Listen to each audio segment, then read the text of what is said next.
My name is Dr. Mazhar, and the X ray below is of a 52-year-old female known case of breast cancer that presents to us with severe breathlessness, weight loss, and a progressive fatigue over several months. So, what are the findings in this X ray, and what is the probable diagnosis? Let's move towards the X ray.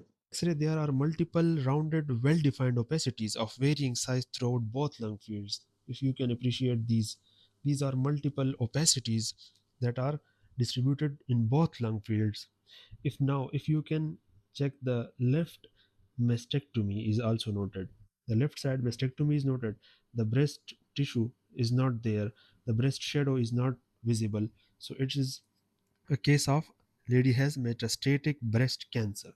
So these are the metastases of the breast cancer that has been spread throughout the lung tissue.